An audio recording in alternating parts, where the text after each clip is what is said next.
الحمد لله نحمده ونستعينه ونستغفره ونؤمن به ونتوكل عليه ونعوذ بالله من شرور أنفسنا ومن سيئات أعمالنا من يهده الله فلا مضل له ومن يضلله فلا هادي له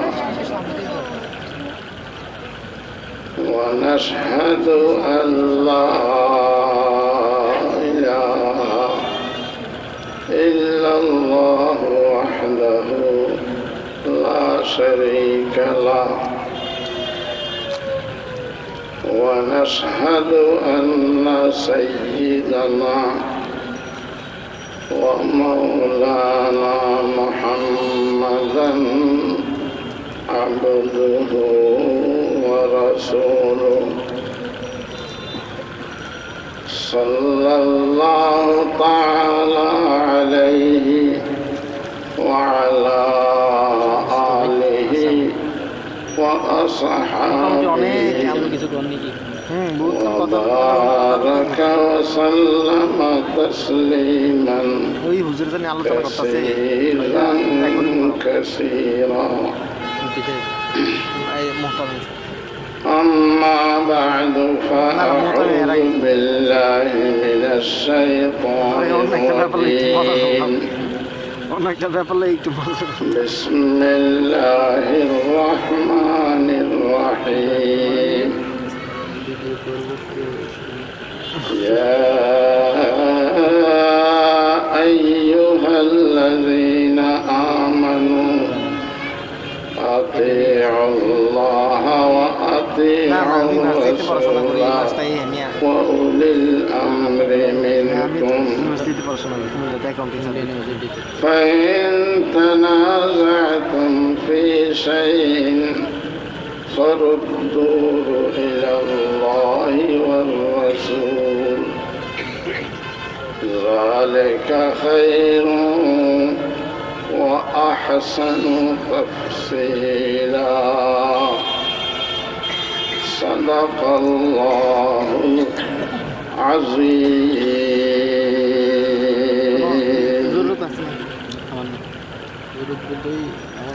উপস্থিত হযরত উলামায়ে কেরাম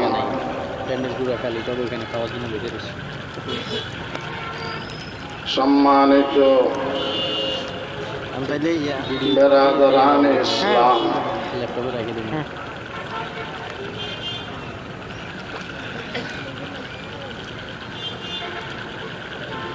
আমি অসুস্থ মানুষ, আপনাদের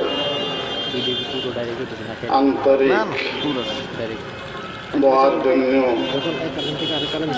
মঞ্চে উপস্থিত হয়েছি।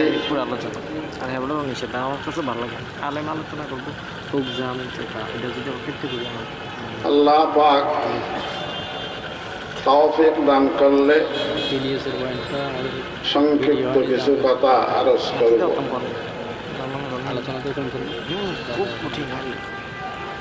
আমি পবিত্র কোরআনের যে আয়াত শরীফ তেলাওয়াত করেছি তাতে আল্লাহ পাক ইরশাদ করেন, ইয়া আইয়ুহাল্লাযীনা আমানু, হে ঈমানদারগণ, আতিউল্লাহ, আল্লাহর কথা মানো, ওয়া আতিউর রাসূল, রাসূল সাল্লাল্লাহু আলাইহি ওয়াসাল্লামের সুন্নত আদর্শ অনুসরণ করো।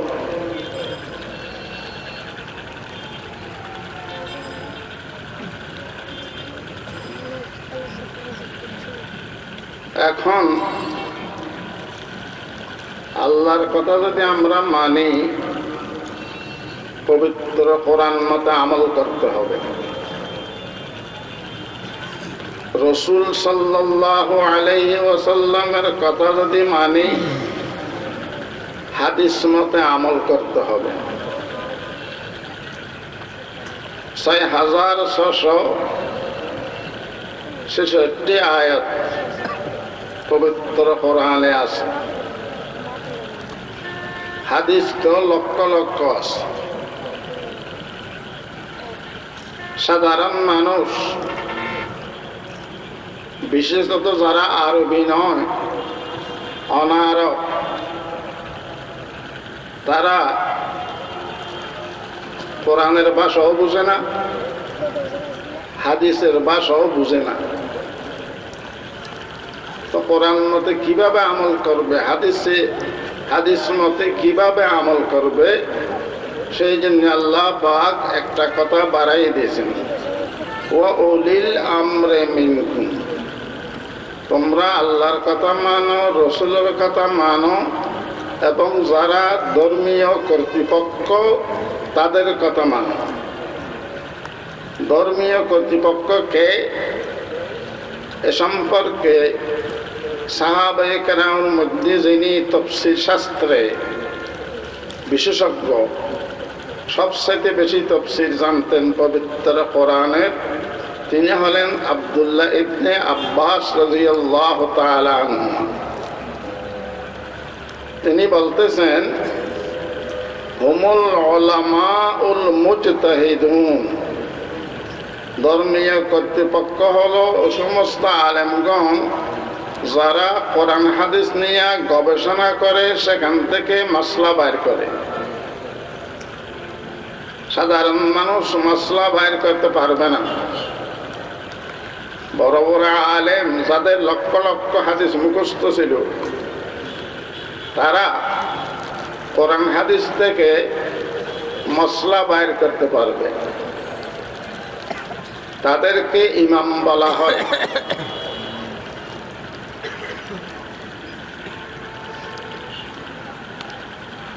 সেই ইমাম আবু হানিফা রহমতুল্লাহ আলাইহি, শাফিঈ রহমতুল্লাহ আলাইহি, মালিক রহমতুল্লাহ আলাইহি, আহমদ বিন হাম্বল রহমতুল্লাহ আলাইহি, তাদের মধ্যে সবচাইতে বয়স্ক এবং সর্বপ্রধান ইমাম আবু হানিফা রহমতুল্লাহ আলাইহি। বুখারী শরীফে আব্দুল্লাহ ইবনে মুবারক রহমতুল্লাহ আলাইহির কথা বারবার উল্লেখ করেছেন। বুখারী শরীফের মুহাদ্দিস, তিনি বলতেছেন, আমি আবু হানিফা রহমতুল্লাহ আলাইহির দেশে গেলাম। আবু হানিফা রহমতুল্লাহ আলাইহির দেশ হলো ইরাকের একটা জায়গা যেটাকে কুফা বলা হয়। তখন কুফাতে বড় বড় আলেমদের কেন্দ্র।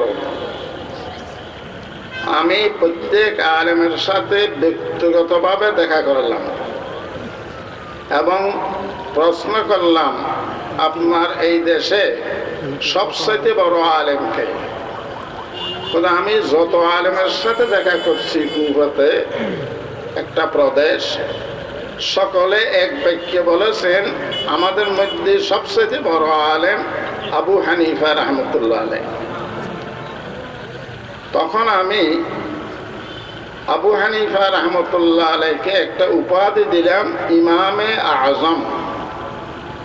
ইমামে আজম মানে প্রধান ইমাম। তিনি, তার জীবনেতে লেখা আছে, 40 বছর এশার নামাজের ওজনিয়া ফজরের নামাজ পড়েছেন, অর্থাৎ রাত্রে ঘুমান নাই। কোরআন হাদিস নিয়ে গবেষণা করে মসলা লিপিবদ্ধ করেছেন। নামাজের মধ্যেও তো হাজার হাজার মশলা, আমরা তো বাইর করতে পারবো না।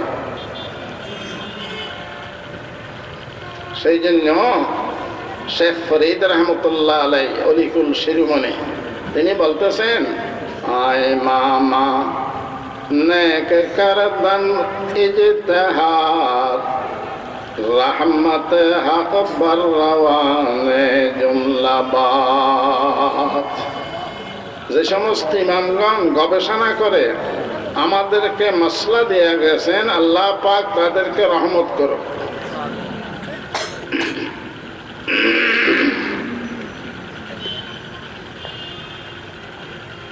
আবু হানিফা রহমতুল্লাহ আলাই এক কর্মে 30 বছর নফল রোজা রাখছেন। 55 বছর হজ করেছেন,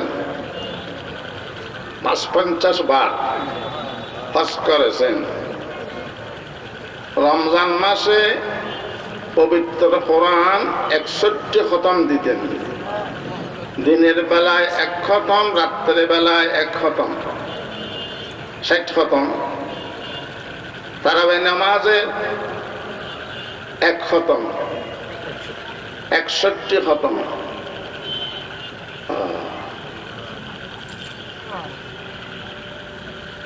তিনি বড় আলেম দেখিয়া সেই জামানার বাদশাহ উনাকে বললেন যে আপনাকে আমি চিফ জাস্টিস বানাতে চাই, প্রধান বিচারপতি।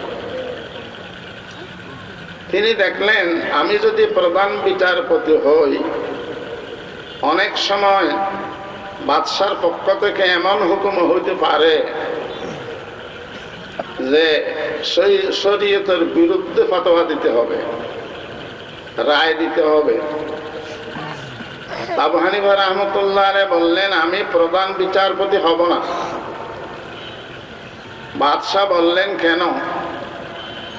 তবে আমি প্রধান বিচারপতি হওয়ার যোগ্য নই। বাদশাহ বললেন আল্লাহর কসম আপনি প্রধান বিচারপতি হওয়ার যোগ্য। আবু হানিফা রাহমাতুল্লাহ আলাইহি বললেন আল্লাহর কসম আমি যোগ্য নই। বাদশাহ বলে আপনি মিথ্যা কথা বলতেছেন। আবু হানিফা রাহমাতুল্লাহ আলাইহি বললেন আমি যদি মিথ্যা কথা বলি তো যে লোকটা মিথ্যাবাদী সে কিভাবে প্রধান বিচারপতি হবে? শেষ পর্যন্ত আবু হানিফা রাহমাতুল্লাহ আলাইহিকে জেলখানায় দিয়ে দিছে। প্রধান বিচারপতি হচ্ছেন না দেখে জেলখানায় দিয়ে দিছে। সেখানে মাঝে মাঝে পুলিশ পাঠায়, উনাকে বলো প্রধান বিচারপতি হবে কিনা, যদি হয় তাহলে খালাসে দেব।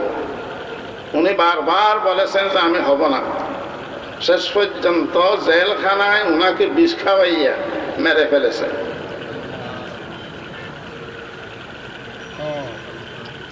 আমাদের অনেক ভাই বলে ইমামের কি দরকার?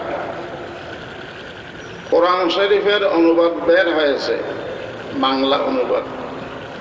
বুখারী শরীফের বাংলা অনুবাদ বের হয়েছে, ওগুলা দেখে দেখে আমল করব। সম্ভব নয়। কেমনে আমল করবেন? কোরআন শরীফের একটা আয়াত আছে, ওয়া আলাল্লাযিনা ইউতিকুনাহু ফিদিয়াতুন তাআমু মিসকিন। যাদের শক্তি আছে তারা রমজান মাসে রোজা না রাখিয়া একজন মিসকিনকে খাওয়াই দিলে হবে। এটা কোরআন শরীফের আয়াত। আর এক আয়াত বলতেছে ফামান শাহিদা মিনকুমুশ শাহরা ফালিয়াসুমহু। রমজান মাস আসলে রোজা রাখতেই হবে। এখন এক আয়াতে বলতেছে না রাখিয়া মিসকিন খাওয়াইলে হবে, আর এক আয়াতে বলতেছে রোজা রাখতেই হবে। তা আপনি কি করবেন? এই জন্য বিশেষজ্ঞের প্রয়োজন।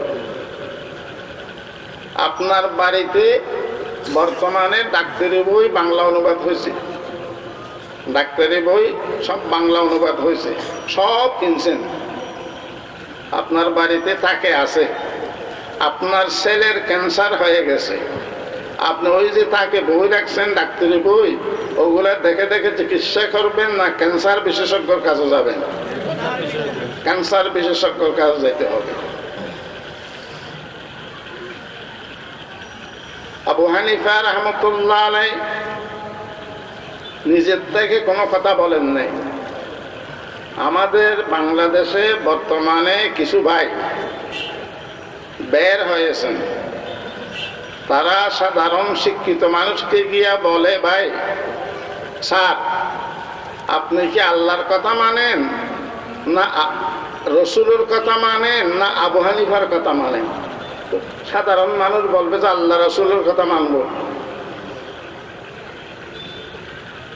আমি বলি যে আল্লাহ তো বলতেছেন আল্লাহর কথা মানো, রসুলের কথা মানো, ধর্মীয় কর্তৃপক্ষের কথা মানো। ধর্মীয় কর্তৃপক্ষের মধ্যে 1 নম্বর আবু হানিফা রাহমাতুল্লাহ আলাইহি।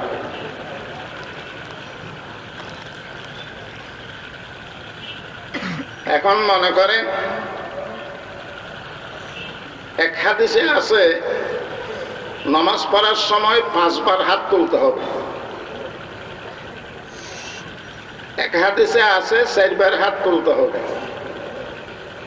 এক হাদিসে আছে 3 বার হাত তুলতে হবে, এক হাদিসে আছে শুরুতে 1 বার হাত তুলতে হবে। তো আপনি তো বাংলা অনুবাদ করবেন, আপনি কোনটা মতে আমল করবেন সেটা দেখাই দিয়েছেন আবু হানিফা রাহমাতুল্লাহ আলাইহি। আবু হানিফা রাহমাতুল্লাহ আলাইহি বলেন ইসলামের শুরুতে 5 বার হাত তোলার অর্ডার ছিল, পরবর্তী সময় সেটা ক্যান্সেল করে আবার রাসূল সাল্লাল্লাহু আলাইহি ওয়াসাল্লাম অর্ডার দিয়েছেন 4 বার হাত তোলা। পরে সেটা ক্যান্সেল করে আবার অর্ডার আসছে 3 বার, শুরুতে 1 বার, রুকুতে যাওয়ার সময় 1 বার, রুকু থেকে ওঠার সময় 1 বার, সর্বশেষে হুজুর বলেছেন মাত্র 1 বার হাত তুলবে শুরুতে, তাকবীরে তাহরিমা যখন আমরা বাঁধি তখন। তিরমিজি শরীফের হাদিস, রাসূলের খাস শাগরিদ ইবনে মাসউদ রাদিয়াল্লাহু তাআলা আনহু তিনি বলতেছেন আলা উসাল্লি বিকুম সালাত রাসূলিল্লাহি সাল্লাল্লাহু আলাইহি ওয়াসাল্লাম ফাসাল্লা ফালাম ইয়ারফা ইয়াদাইহি ইল্লা ফি আউয়াল মাররাতিন। যারা রাসূলকে দেখেন নাই তাদেরকে বলতেছেন তোমরা বসো, রাসূল কিভাবে নামাজ পড়তেন আমি তোমাদেরকে দেখাবো।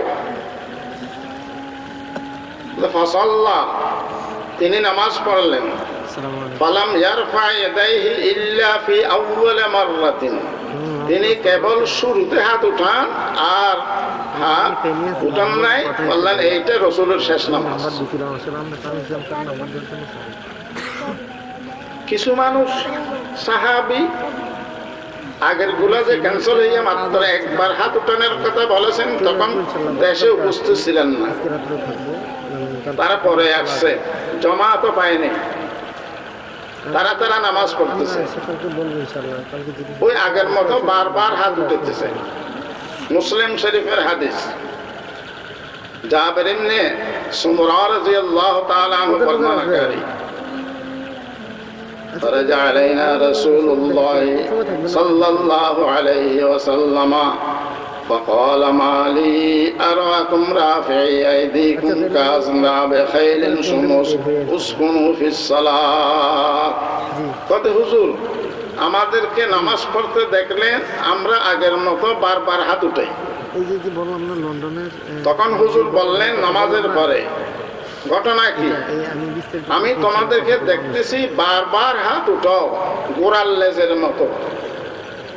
ঘোড়া যখন দৌড়ায় লেজ একবার উঠে একবার লামে, লেজ একবার উঠে একবার লামে, একবার উঠে একবার লামে, তোমরা গোড়ার লেজের মতো নামাজ কেন পড়ো?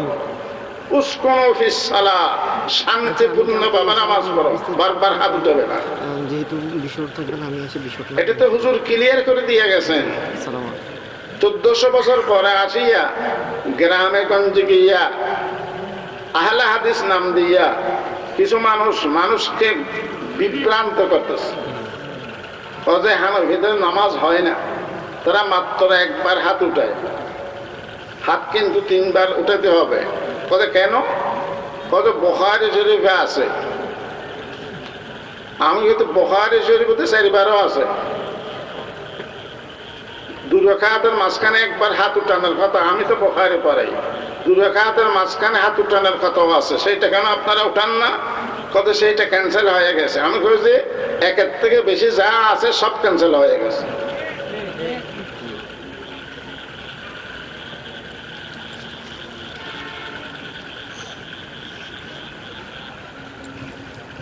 আবার বলে আপনারা নামাজ পড়েন, নাভির নিচে হাত বাঁধেন। হাত বাঁধতে হবে এইভাবে, আমাদের দেশের মহিলাদের মতো এইভাবে সিনার উপর হাত বাঁধতে হবে। সিনার উপর হাত বাঁধার কোনো সহি হাদিস নাই। আমি তাদেরকে চ্যালেঞ্জ করে বলেছি, একজন বর্ণনাকারী মুআম্মাল বিন ইসমাঈল একটা হাদিস বর্ণনা করেছে সিনার উপর হাত বাঁধা। ইমাম বুখারী রাহমাতুল্লাহ আলাইহি বলেছেন তার সম্পর্কে হুয়া মুনকারুল হাদিস, তার হাদিস গ্রহণযোগ্য নয়। আবু দাউদ শরীফ 6টা বড় বড় হাদিসের কিতাবের মধ্যে একটা আবু দাউদ শরীফ। আবু দাউদ শরীফে হযরত আলী রাদিয়াল্লাহু তাআলা আনহু বলতেছেন, আস-সুন্নাতু ওয়াজউল কাফফি আলাল কাফফি ফিস সালাতি তাহতা সুররা। হযরত আলী বলতেছেন রাসূলের সুন্নাত হলো নামাজের মধ্যে হাতের উপর হাত রাখা, নাভির নিচে। আবু হানিফা রাহমাতুল্লাহ আলাইহি সেইটাই ফতোয়া দিয়েছেন। এখন আমাদের দেশের কিছু মসজিদে দেখা যায় যুবক কিছু ছেলে, তারা আলেমও নয়, তারা 5-7 জন একসাথে পিছনের কাতারে গিয়ে নিয়ত বাঁধে জামাতে গিয়া। ইমাম সাহেব যখন ওয়ালাদ-দাল্লিন বলে, তারা ওই 5-6 জন 7 জন একসাথে আমিন করে বলে। ইদানিং আমাদের আন্দরকিল্লা চট্টগ্রাম শহরে আন্দরকিল্লা জামে মসজিদও সেই রকম করতেছে। তিরমিজি শরীফ 6টা বড় হাদিসের কিতাবের মধ্যে একটা। আমি পটিয়া মাদ্রাসায় 25 বছর পড়াইছি। সেখানে রাসূলের সাহাবী ওয়াইল বিন হুজর রাদিয়াল্লাহু তাআলা আনহু বর্ণনা করতেছেন, قرأ رسول الله صلى الله عليه وسلم غير المغضوب عليهم ولا الضالين فقال آمين وخفض بها صوته। কত হুজুর নামাজ পড়ানোর সময় গায়রিল মাগদুবি আলাইহিম ওয়ালাদ-দাল্লিন বলার পরে আস্তে আস্তে আমিন বললেন। খাফাজা মানে আস্তে আস্তে বলেছেন। রাসূল সাল্লাল্লাহু আলাইহি ওয়াসাল্লাম আস্তে আস্তে বলেছেন। আবার হুজুর কি বলেছেন? ফামান ওয়াফাকা কাউলুহু কাউলাল মালাইকাতি গফিরা লাহু মা তাকাদ্দামা মিন যামবি। তো দেখো, তোমরা যদি আমিন বলো, ফেরেশতারাও আমিন বলে। তোমার আমিন বলা যদি ফেরেশতার আমিনের সাথে মিল হয়, তোমার অতীতের গুনাহ মাফ। এখন আমি জিজ্ঞেস করি, হুজুর বলতেছেন ফেরেশতারাও আমিন বলে, ফেরেশতারা আমিনের সাথে তোমার আমিন যদি মিল হয়, অতীতের গুনাহ মাফ। এখন ফেরেশতা কি বড় করে বলে না আস্তে বলে? বড় করে বলতে কোনটা শুনছেন ফেরেশতারা? হুজুর তো বলতেছেন তোমার আমি ফেরেশতার আমিনের সাথে মিল হইলে তোমার অতীতের গুনাহ মাফ।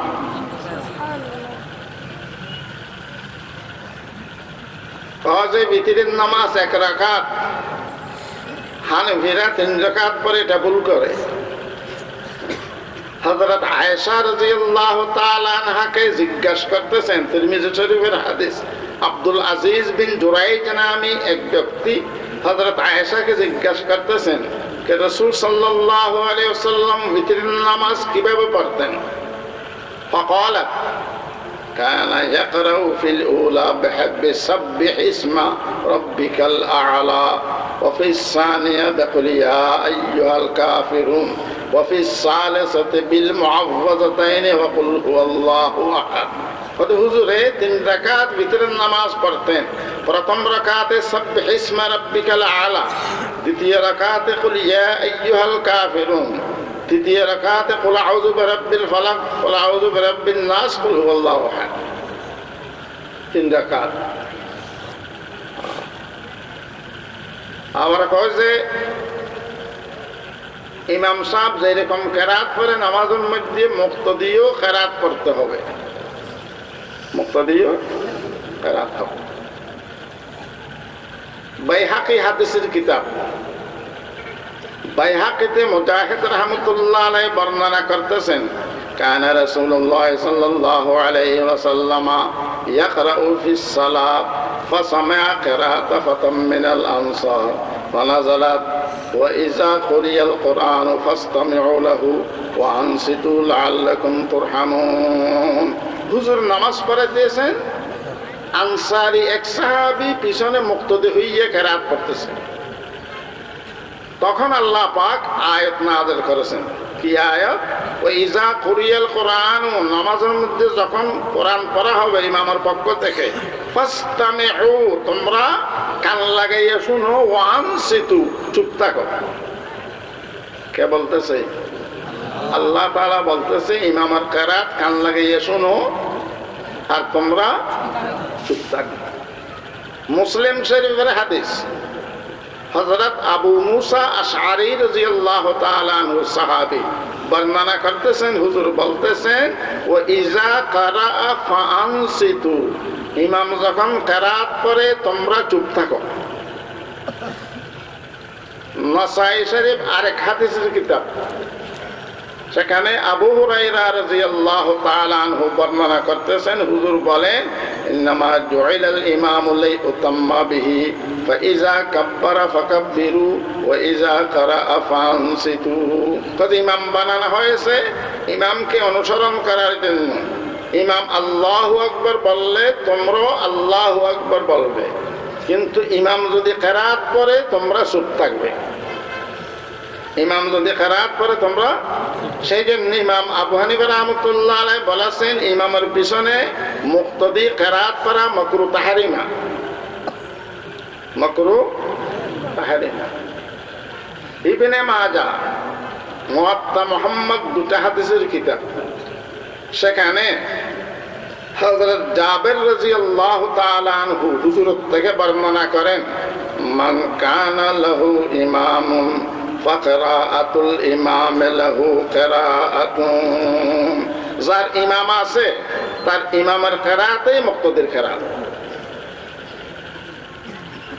একটা কথা জিজ্ঞেস করি, আপনি তাদেরকে জিজ্ঞেস করি, মসজিদে আসছেন ইমাম সাহেব রুকুতে, তাড়াতাড়ি আল্লাহু আকবার করে নিয়ত বানছেন, নিয়ত বানিয়ে রুকুতে চলে গেছেন। হাদিসে বলতেছে আপনি প্রথম রাকাত পাইছেন। রুকু যদি পান আপনি প্রথম রাকাত পাইছেন। আচ্ছা, এই লোকটা যে প্রথম রাকাত পেলেন, কিরাত পড়ছে? তখন কি বল, ইমাম সাহেব পড়ছে। তো আমাকে তো ওইটাই তো বলতেছি, ইমাম সাহেবের কিরাত মুক্তাদির কিরাত, মুক্তাদির কিরাত পড়তে হবে না। ইমাম সাহেবের কিরাত মুক্তাদির কিরাত। ইমাম আবু হানিফা রাহমাতুল্লাহ আলাইহি এক জায়গায় যাইতেছেন একাকী, সেই জমানা একদল লোক যারা ইমামের পিছনে কিরাত পড়তে বলে তারা ওনাকে ধরিয়ে নিয়ে গেছে। আপনি বলে মুক্তাদি কিরাত পড়বে না বলেন? হ্যাঁ। আপনার সাথে তর্ক হবে। আপনারা তো 20-30 জন আছেন, আমি একজন, তো 30 জনের সাথে আমি কথা কিভাবে বলবো? আপনারা একজন লোক ঠিক করেন আমার সাথে কথা বলার জন্য। তাড়াতাড়ি তারা লোক একজন ঠিক করছে। আবু হানিফা রাহমাতুল্লাহ আলাইহি বলেন, যে লোকটা আপনারা ঠিক করছেন সে যদি তর্ক করিয়া আমার সাথে জয়ী হয়, আপনারা সকলে জয়ী হবেন তো? সকলে জয়ী হব। আচ্ছা, সে যদি পরাজিত হয় আপনারা সকলেই পরাজিত হবেন তো? হ্যাঁ। কেন? উনি আমাদের নেতা, নেতা যদি জয়ী হয় আমরাও জয়ী, নেতা যদি পরাজিত হয় আমরাও পরাজিত। আবু হানিফা রাহমাতুল্লাহ আলাইহি বললেন, এইটাই বলতেছি, ইমাম হলেন নামাজের নেতা, ইমামের কেরাত মুক্তদের কেরাত। তখন তারা কত হুজুর বুঝতে পারছে, আবু হানিফা রাহমাতুল্লাহ আলাইহিকে ছেড়ে দিচ্ছে। রমজান মাস যখন আসে, কতগুলো আমাদের ওদিকে কক্সবাজারের ওদিকে একটা ইসলামিক সেন্টার করছে, সেখান থেকে কতগুলো কাগজ ছাপায়। তারাবি নামাজ 8 রাকাত, 20 রাকাত নয়। আইয়ুব খান যখন প্রেসিডেন্ট ছিলেন আমাদের দেশে, আইয়ুব খান একজন উপদেষ্টা ছিল ফজলুর রহমান, ডক্টর ফজলুর রহমান। সেই ডক্টর ফজলুর রহমান একটা বই লিখছিল ইংরেজিতে, সেই বইয়ের নাম দিয়েছিল ইসলাম। কথাগুলো সব ইসলামের বিরুদ্ধে, বইয়ের নাম দিয়েছে ইসলাম। সেখানে কি লেখছে? নামাজ 5 ওয়াক্ত পড়তে হবে না, 3 ওয়াক্ত পড়লেই হবে। কোরআন শরীফ 30 পারা পড়তে হবে না, 11 পারা পড়লেই হবে। এটা হলো এই ফানের সময় আমরা তার বিরুদ্ধে সংগ্রাম করেছি। এখন এরা লামাজহাবি যারা আছে, এরা ইস্তেহার ছাড়তেছে পেমলেট রমজানের আগে, তারাবি নামাজ 20 রাকাত পড়তে হবে না, 8 রাকাতেই যথেষ্ট। অথচ হযরত ওমর রাদিয়াল্লাহু তাআলা আনহু যখন ইসলামের দ্বিতীয় খলিফা, সমস্ত সাহাবায়ে কেরামকে নিয়ে অধিবেশন করেছেন। হুজুর সাল্লাল্লাহু আলাইহি ওয়াসাল্লাম বিভিন্ন সময় তারাবি নামাজ পড়েছেন, এখন আমরা কয় রাকাত তারাবি নামাজ পড়ব? সমস্ত সাহাবী একমত হয়েছেন 20 রাকাত। তখন হযরত ওমর রাদিয়াল্লাহু তাআলা আনহু সাহাবীদের মধ্যে একজন বড় কারি ছিলেন, উবাই ইবনে কাব, উনাকে ডাকলেন, আপনি সমস্ত সাহাবীদেরকে নিয়ে রমজানে প্রত্যেকদিন 20 রাকাত তারাবি নামাজ পড়বেন। এটার উপর সমস্ত সাহাবীদের ঐক্যমত হয়ে গেছে। 8 রাকাত যেটা বলতেছে, সেটা যদি জিজ্ঞাসা করা হয় কোথায় আছে, তবে বুখারী শরীফে আছে। আমি বুখারী শরীফে পড়াই, আমি ঘাটিয়া দেখলাম বুখারী শরীফে ওই 8 রাকাতের হাদিসটা তাহাজ্জুদের আলোচনা যেখানে করছেন ইমাম বুখারী, সেখানে আনছেন। অর্থাৎ 8 রাকাত ওইটা তারাবি নামাজ নয়, ওইটা তাহাজ্জুদের নামাজ। একজন লোক ওযু করতেছে, মুখে পানি দিতেছে, পানি দেওয়ার সময় দোয়া পড়তেছে, আল্লাহুম্মা ইন্নী আউযু বিকা মিনাল খুবুসি ওয়াল খাবাইস।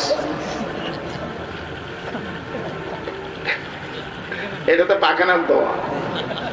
আরেকজন লোকে শুনছে, কত ভাই আপনি কি পড়তেছেন? কত হাদিসে আছে তো, কত হাদিসে আছে, এটা ঠিক, কিন্তু তুমি সিদ্ধরে ভুলে গেছো। এইটা নিচের সিদ্ধের দোয়া, এটা উপরের সিদ্ধের দোয়া নয়। 8 রাকাত হাদিসে আছে ঠিক, কিন্তু এটা তাহাজ্জুদের সিদ্ধের হাদিস, এটা তারাবির সিদ্ধের হাদিস নয়। তো কেমনে বুঝলেন? আমি কই যে ওই হাদিসটা পাঠ করলেই বোঝা যায়। ওই হাদিসটা আবু সালমা বিন আব্দুর রহমান হযরত আয়েশা রাদিয়াল্লাহু তাআলা আনহার দুধ সম্পর্কীয় ভাগনা, অর্থাৎ হযরত আয়েশার বোনের থেকে সে দুধ খাইছে। উনি প্রায় মশলা জিজ্ঞেস করতেন হযরত আয়েশা থেকে। হযরত আয়েশাকে বলতেছেন, কাইফা কানাত সালাতু রাসূলিল্লাহি সাল্লাল্লাহু আলাইহি ওয়াসাল্লাম ফি রমাযান। খালা, হুজুর সাল্লাল্লাহু আলাইহি ওয়াসাল্লামের রমজানে নফল নামাজ কি রকম ছিল? হযরত আয়েশা কি বললেন? ফাকালাত, হযরত আয়েশা বললেন, মা কানা ইয়াজিদু ফি রমাযানা ওয়ালা ফি গায়রিহি আলা 11 রাকাতান। হুজুর রমজান এবং রমজান ছাড়া অন্য মাসেও 11 রাকাত পড়তেন, 8 রাকাত নফল, 3 রাকাত বিতির। ফি রমজানা ওয়ালা ফি গায়রিহি, রমজান ছাড়া অন্য মাসও, তাহলে যে নামাজটা রমজানও পড়ে, রমজান ছাড়া অন্য মাসও পড়ে, সেইটা কি তারাবি হবে না তাহাজ্জুদ হবে? ওই হাদিসটাই, তারা যে হাদিস দিয়ে দলিল দিয়ে সেই হাদিসটা পাঠ করতেছে। তারপরে কি আছে?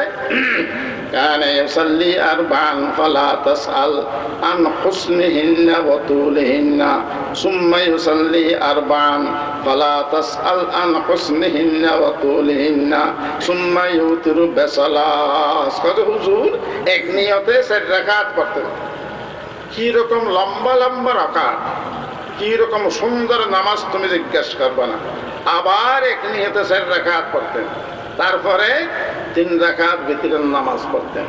এক নিয়তে 4 রাকাত কি তাহাজ্জুদের নামাজ হবে না তারাবি নামাজ হবে? তারাবি নামাজ কি এক নিয়তে 4 রাকাত না 2 রাকাত? 2 রাকাত। এইটা আরেক দলিল, তাহাজ্জুদ হওয়ার আরেক দলিল। এই হাদিসের লাস্টে কি আছে? বলতো ইয়া রাসূলুল্লাহ আতানামু ক্বাবলা আন তুতিরা ওয়ালা ইন্না আইনাইয়া তানামান ওয়ালা ইয়ানামু কলবি। আমি হুজুরকে বললাম, হুজুর আপনি 8 রাকাত আর 3 রাকাত যে পড়েন ঘুমত থেকে উঠিয়ে শেষ রাত্রে, তো ভিতরের নামাজ তো ওয়াজিব, আপনি ভিতরের নামাজ সহ না পড়িয়ে যে ঘুমান, যদি কাজা হয়ে যায়। হুজুর আমাকে বলতেছেন আয়েশা আমার চক্ষু ঘুমায়, আমার কলব ঘুমায় না। তাইলে বোঝা গেল এই 8 রাকাত হুজুর ওই 3 রাকাত সহ ঘুমত থেকে উঠিয়ে পড়ে। আচ্ছা, ঘুমত থেকে উঠিয়ে যে এটা পড়ে সেটা কি তারাবি নামাজ না তাহাজ্জুদের নামাজ? তাহাজ্জুদের নামাজ। মক্কা শরীফে হুজুরের জামানা হইতে এই পর্যন্ত 20 রাকাত পড়ে। হাজিরা যারা গেছেন তারা দেখছেন হুজুরের জামানা হইতে এই পর্যন্ত 20 রাকাত পড়ে। মদিনা শরীফে হুজুরের জামানা থেকে এই পর্যন্ত 20 রাকাত পড়তেছে। 8 রাকাত ওখানে পড়ে না। এই সমস্ত লোকেরা আবু হানিফা রাহমাতুল্লাহের মতো এত বড় বুজুর্গকে বন্ড বলে। আর কি বলে? হানাফিরা যে কলমা পড়ে ওই কলমার মধ্যে শিরিক আছে। কোন কলমা? লা ইলাহা ইল্লাল্লাহু মুহাম্মাদুর রাসূলুল্লাহ, এইটার মধ্যে বলে শিরিক আছে। আমি গত বছর উমরায় গেলাম,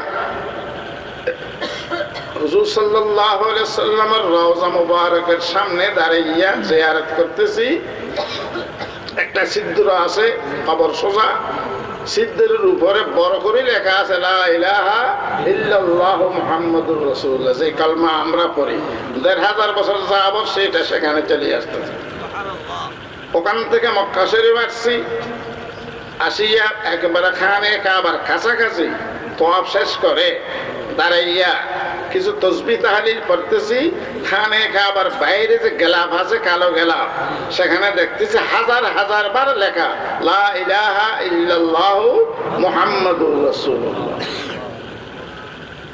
সুতরাং আখেরি জামানা মানুষকে ধর্মহীন করার জন্য, বিভ্রান্ত করার জন্য নানান ধরনের ফিতনা বের হবে। যে কোনো ব্যক্তি যে কোনো কথা বললে সে কথা শুনবেন না, মুহাক্কিক বুজুর্গ আলেমদের কাছ থেকে জিজ্ঞাসা করে আমল করবেন। আল উলামাউ ওয়ারাসাতুল আম্বিয়া। রাসূল সাল্লাল্লাহু আলাইহি সাল্লাম বলতেছেন নবীদের ওয়ারিস, উত্তরাধিকারী, ইলমের উত্তরাধিকারী, নবুয়তের ইলমের উত্তরাধিকারী হলেন উলামায়ে কেরাম। উলামায়ে কেরাম থেকে জিজ্ঞাসা না করে নিজের ইচ্ছা মতো যদি কারো কথা শুনে তাহলে বিভ্রান্ত হওয়ার সম্ভাবনা আছে। এটা আমাদের বাংলাদেশকে তারা টার্গেট বানিয়েছে। বাংলাদেশের বিভিন্ন জেলায় তাদের কর্মতৎপরতা চলতেছে। আমি টাঙ্গাইল ছিলাম, সেখানে একটা এলাকা আছে আহলে হাদিস বেশি। তা আমি একজন বুড়া মানুষকে জিজ্ঞাসা করলাম, ভাই আপনাদের ওই এলাকায় আহলে হাদিস এতগুলা কোনখান থেকে আসলো? কদে হুজুর ঘটনা হলো আপনাদের হানাফি মাযহাব মতে বিবিকে 3 তালাক একসাথে দিলে সেই বিবি আর রাখা যায় না। তাদের মজহাবে 3 তালাক একসাথে দিলে এটা তালাক হয় না, বিবি রাখা যায়। ওখানে যে লোকগুলো বেড়ে গেছে সেগুলো বিবি ছাড়িয়ে আহলে হাদিস হয়েছে, ওই বিবিকে আবার রাখার জন্য। কারণ হানিফি মজহাবে থাকলে বিবি রাখা যায় না, ওখানে গেলে ওই বিবি আবার ওগুলা বিবি ছাড়িয়ে আহলে হাদিস হয়েছে। এগুলা কোন হাদিস মানার জন্য আহলে হাদিস হয় নাই। এই জন্য আল্লাহ পাক আমাদেরকে এই ফিতনা থেকে হেফাজত করো। ফিতনা বিভিন্ন সময় ধর্মের শুরুতে আসে, বিভিন্ন সময় অধর্মের শুরুতে আসে। অধর্মের শুরুতে যেটা আসে সেটা সকলে বুঝে যে এটা ধর্ম নয়, আর ধর্মের নামে যেগুলো আসে ফিতনা, এগুলার থেকে বাঁচা মুশকিল। এগুলার থেকে বাঁচা মুশকিল, মানুষ বিভ্রান্ত হয়ে যায়। সেই জন্য হক্কানি উলামায়ে কেরাম, হক্কানি পীর বুজুর্গ ওলি দরবেশ যারা আছে তাদের সাথে সব সময় যোগাযোগ রেখে আমল করবেন। আল্লাহ পাক তৌফিক দান করুন। ওয়া আখিরু দাওয়ানা আলহামদুলিল্লাহি রাব্বিল আলামিন।